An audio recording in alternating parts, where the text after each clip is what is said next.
Yeah, and Bev, you wouldn't expect them to be. It's a deal that's been in the works for 6 years, so it's not coming as unexpected to Beijing.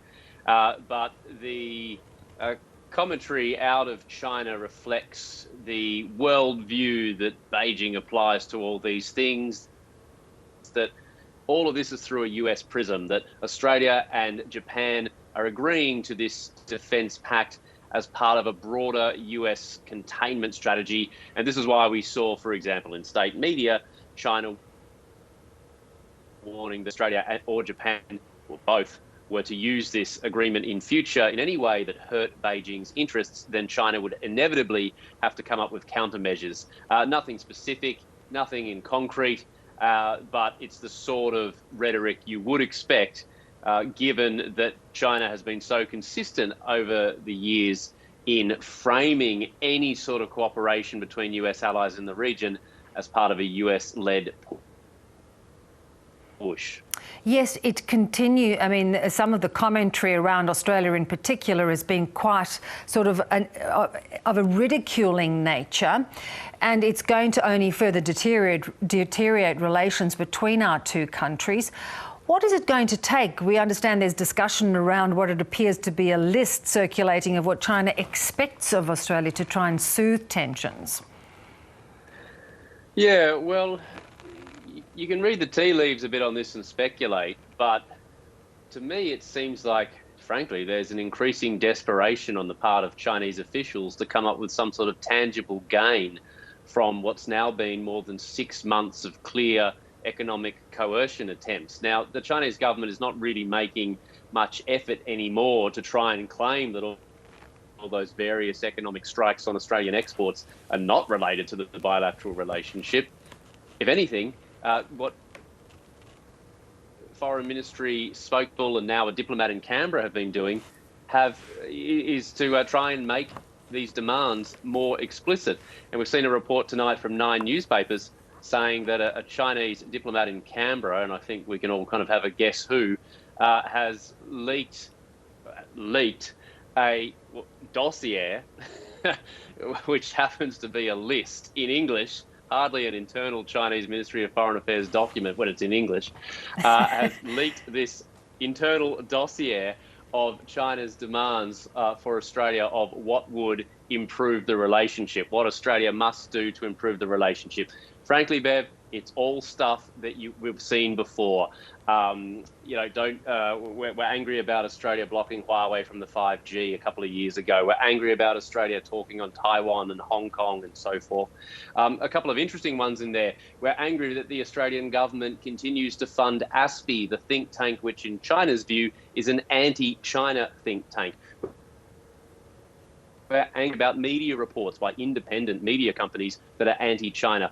All these things which we've seen pretty much bubble up year after year. Now it's got to the point where you have Chinese diplomats literally writing it all down and giving it to Australian journalists just to be as clear as possible about what is expected from the Australian side to change. This, to me, Bev, seems to suggest there's a bit of desperation in the ranks of the Foreign Ministry, because for more than 6 months after all these various trade strikes on exports, there isn't much in the way of tangible gains from China. Australia isn't blinking.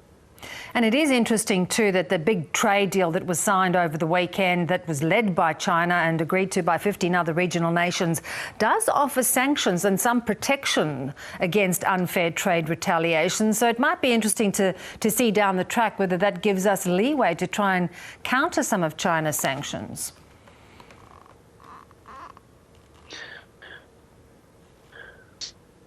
Remember, Australia has, for example, a free trade agreement with China, and there are concerns in some of those exporting industries that despite that agreement, these recent strikes against Australian exports, things like arbitrary import bans and so forth, are actually in violation of that chapter agreement. So having an even broader multilateral agreement may not provide protection in these sort of one-on-one direct disputes, but at the very least it might open the door a bit for a bit of dialogue down the track. Certainly not in the meantime, though.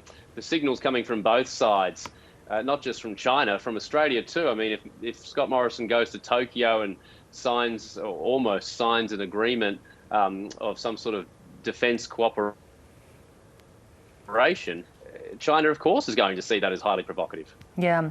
And do you think the pact is going to be enough to, to try and warn China about their very assertive push in the region, or do you feel this is just going to be something they are going to continue because they really do believe it is about their sovereignty? Yeah, well, Chinese analysts today, for example, have described the pact as a step towards an Indo-Pacific anti-China alliance. You've got a situation where China has been rapidly expanding its military budget year on year. It is building, for example, warships at a pace not seen since wartime in the Second World War. This all works very well for a country with 1.4 billion people and the world's second largest economy. You don't need allies. But it's a bit rich to demand that other nations much smaller in the region don't form alliances of any substance. But that's certainly what Beijing expects. It is the tone of China's reaction, saying basically if there's any alliance, it's always aimed at China. That is correct. Of course, it is aimed at China. That's because there's a very big power imbalance between China and its smaller neighbours.